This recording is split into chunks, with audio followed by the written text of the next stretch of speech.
안녕하세요. 뭐든 읽어드리는 북면 아저씨입니다. 지금 읽어드릴 책은 사마천 사기 66회입니다. 난세는 용서가 필요하다. 숙손통이 설당에 가보니 곳은 이미 초나라 군대에게 항복한 후였다. 숙손통은 항량이 설당에 도착하기를 기다려 항량을 모시게 됐다. 항량이 정도에서 피하자 숙손통은 희왕을 모셨다. 그리고 희왕이 의제로 추천되어 장사로 옮기자 숙손통은 곧 항우를 모셨다. 한나라 2년 한왕이 5제국의 군대를 거느리고 평성에 들어오자 숙손통은 또 한왕에게 항복하였다. 숙손통은 원래부터 유학자의 옷을 입고 있었다. 그러나 한왕이 그 옷을 칠하자 꼭 그 옷을 벗어버리고 초나라 풍속으로 만든 짧은 옷으로 바꿔 입었다. 한왕이 보고는 매우 좋아했다. 숙손통이 원래 한나라에 투항하였을 때 제자 100여 명을 데리고 있었는데 숙손통은 한왕 앞에서 어느 제자도 청구한 적이 없었다. 그 대신 도둑질을 했던 자나 장사들만 자주 추천했다. 이에 제자들이 불평불만을 터뜨렸다. 저희는 선생님께 여러 해의 가르침을 받아왔습니다. 당연히 저희들의 앞길을 열어주셔야 하지 않겠습니까? 그런데도 선생님께서는 건달 깡피만 계속 추천하여 계시니 정말 그 이유를 모르겠습니다. 그러자 숙손통이 자세를 고쳐 앉으며 대답했다.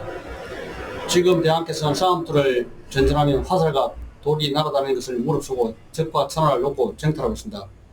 너희들 유생들이 도대체 전쟁터에 나가 싸울 수 있다는 말이냐? 그래서 지금 나는 우선 적진호 뛰어들어 적장을 빼고 깃발을 뺏을 수 있는 사람을 추천한 것이다. 너희는 좀 기다리도록 해라. 반드시 기회가 올 것이다. 시간이 갈수록 숙손통은 용사들을 추천한 공로로 벼슬이 동나고 적사원으로 정해졌다.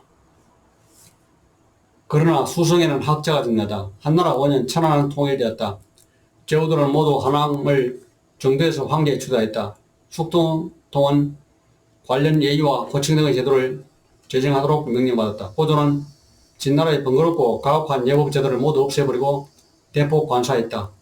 의식과 규율이 관사되자 신하들은 제멋대로 술을 마시고 서로 공직을 다퉜으며 싸움을 벌이고 심지어 칼을 빼어들고 궁궐 기둥을 치는 자도 있었다. 이러한 상황에 대하여 고조는 골치 아파했다. 숙손통은 고조가 이러한 무례한 행동들을 갈수록 싫어한다는 점을 알고 고조에게 아뢰었다. 유생들이란 폐하와 함께 진공하여 탈취하는 데는 별 소용이 없지만 이미 취득한 성과를 지키는 데는 상당히 성공했습니다. 바라건대 학식이 높은 노나라 학자들을 초청하여 제 제자들과 함께 조의 의식을 제정했으면 합니다. 이에 고조가 괜찮은 생각인데 너무 어려운 일 아니오? 라고 묻자 숙손통은 사망 5제의 예학 제도는 서로 상이합니다. 이른바 의식이란 시대와 풍속에 따라서 관사할 수도 있고 대해질 수도 있는 것입니다. 3대 의식이 각각 이전의 의식을 따르면서 관소하거나 대했다는 것은 그것들이 서로 같지 않다는 점을 말해주고 있습니다. 저는 예로부터 전해온 의식에 진나라의 의식을 종합하여 새로운 조의식을 만들었으면 합니다. 라고 대답했다. 이에 고조는 시험삼아 만들어 보시오. 그러나 사람들이 이해하기 쉽게 하고 내가 시행할 수 있도록 염두에 두고 만드시오. 라고 말했다.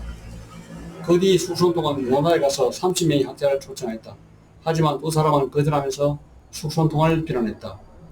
당신은 거의 10명에 가까운 주군을 섬기면서 모두 면전에서 아부하여 가깝게 되고 존귀한 지를 얻었소. 지금 천하가 막 평정되었지만 아직 전사자의 장례도 끝나지 않았고 부상자들은 완치되지 못했소. 이런 상황에서 어떻게 예약을 찾을 수 있다는 말이오. 원래 예약이라는 것은 황제가 100년 이상 인정을 베풀고 덕을 쌓아야 비로소 일어나는 법이오. 그러니 당신이 하는 일에 찬성할 수 없소. 당신이 하고자 하는 일은 옛날의 법에 맞지 않는 일이오. 우리는 까지 않을 것이오. 그냥 돌아가시오. 우리를 욕되게 하지 마시오. 그러나 숙손통은 우스히 말했다. 당신들은 정말 고루한 유생들이오. 세상의 변화를 한치도 알지 못하고. 숙손통은 노나라 학자 30명을 대동하고 궁궐로 들어왔다. 그래서 그들과 함께 주변에 학식 있는 지중들 그리고 숙손통의 제자 100여 명과 함께 야외에서 구역을 정하고 종기 순위를 조사하는 표지물을 설치하여 조회 회의를 연습하기 시작했다. 고조는 그 의식차를 보고 난 뒤 잘 만들었어. 이 정도는 내가 할 수 있겠어. 라고 말했다. 이렇게 하여 군신 모두 이 예의를 배우도록 명령이 내렸다. 그 뒤 장량군이 준공되자 만조백관들이 그 의식에 따라 입조했다. 뜰 가운데는 정예병들이 무기를 갖추고 줄을 지어 서 있고 궁전 밑에는 재단마다 수백 명의 호위군사가 늘어있었다. 공신 제후 장군들이 서열에 따라 서쪽에 줄을 지었으며 뭔가는 성상이나 서열대로 동쪽에 줄을 지어 환영했다. 이때 드디어 황제가 탄 소리가 나오자 백관들이 깃발을 흔들어 환영했다. 황제가 자리에 앉아 600명 이상 되는 고관들이 차례로 어진에 나와 축하했었는데 모두 엄숙한 표정이었다. 할애가 끝나자 모든 사람들이 다시 엎드려 머리를 조아렸고 서열에 따라 일어나며 축배의 술잔을 올렸다. 의식이 끝나고 다시 주인이 베풀어졌으나 시끄럽게 한 자는 한 명도 없었다. 그러자 고조는 오늘이야 비로소 황제의 자리가 고귀함을 알아노라 하며 숙손등을 태상에 명하고 황금 500건을 하사하였다. 숙손등이 말했다.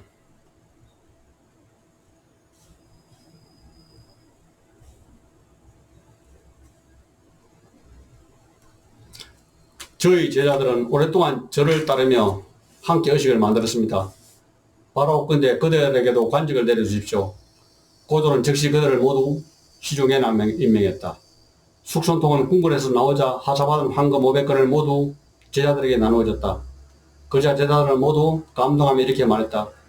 선생님은 참으로 성인이시다. 세상사를 한눈에 있게 들어보신다. 그 후 숙손통은 태자의 태부에 임명됐다. 그런데 고조는 그때 총애하는 척기 아들인 여의를 태자로 다시 세울하였다. 그러자 숙손통이 고조에게 관했다. 옛날 진시황은 큰아들 부소를 태자로 세우자나 결국 조고등이 호의를 내세워 음모를 꾸몄고 그 때문에 나라까지 멸망했습니다. 지금 태자의 인맥은 모두가 칭송되고 있습니다. 더구나 황제께서는 폐하와 온갖 고난을 함께 겪은 부강지척이옵니다. 이것을 절대 배신할 수 없습니다. 폐하께서 그래도 태자를 바꾸셔야 한다고 생각하시면 저를 죽이시고 그 피로 궁전의 땅을 더럽힌 후에 하십시오. 그러나 고조는 적당히 무마하려고 했다. 알았소. 그만두시오. 내가 농담으로 그래본 것인데. 그러자 숙손통은 더욱 정색을 하며 말했다. 태자를 세우는 문제는 천하의 근본인데 어찌 천하대사를 농담으로 하실 수 있습니까? 근본이 흔들리면 모든 것이 흔들리는 법입니다. 그러자 고조는 과인이 그들 의견에 따르리라 라고 하였다. 그 후 궁중의 주인이 열렸을 때 장량이 초대한 도사 4명이 태자와 함께 나타나자 고조는 태자를 바꾸겠다는 생각을 깨끗이 단념하게 되었다. 실록 숙손통은 나아갈 때와 들어올 때를 잘 알았으며 시대 흐름을 잘 파악해 적응해 나갔던 것이다. 참으로 고정길은 굽어 보이는 법이다. 그 후 고조가 붕하고 해제가 즉위하였다. 어느 날 해제가 숙손통을 불렀다. 이 나라의 의식을 제대로 하는 사람이 없구리. 아무래도 선생께서 다시 말하듯이야 하겠소. 그래야 숙손통은 태상으로 복했다. 그런데 해제는 정락궁에 있던 어머니 여우에게 아침마다 문안 드리고 있었다. 그때마다 교통이 통제되어 백성들이 피해도 컸다. 그래서 생각 끝에 2층으로 길을 내어 궁궐 당위로 쉽게 다닐 수 있도록 했다. 하루는 숙손통이 해제에게 말했다. 폐하 무슨 이유로 2층 길을 내셨습니까? 그렇기 때문에 결국 선제의 묘의로 지나다르게 되어 있지 않습니까? 나라의 시조를 모시는 종묘를 그렇게 대접해서는 안 됩니다. 그러자 해제는 크게 두려워 그럼 빨리 허물어버리도록 하시오라고 말했다. 그러자 숙손통은 또다시 이렇게 말하는 것이었다. 천자의 하나하나의 모든 거둥들은 과실로 되어서는 안 됩니다. 이제 와서 허물어버리면 천자께서 잘못이 있다는 것을 천하에 보여주는 것이 됩니다. 이번 기회에 고조의 묘를 위수국적에 새로 못 쓰인 것이 어떻겠습니까? 종묘를 넓히고 많이 짓는 일은 큰 효도의 기본입니다. 소해제는 적시 관리에게 조칙을 내려 사당을 신축하도록 하였다. 따로 사당을 신축하는 것은 바로 이천길 때문이었다. 소해제가 일찍이 봄에 이웅에 갔을 때 숙손통이 이렇게 말했다. 옛날에는 봄이 되면 햇갈 종묘에 바치는 일이 있었습니다. 지금 막 앵두가 일었으니 바치면 합니다. 원컨대 폐하께서 추유하실 때 앵두를 가져다 종묘에 바치시기를 바랍니다. 그러자 황제는 이를 허락하였다.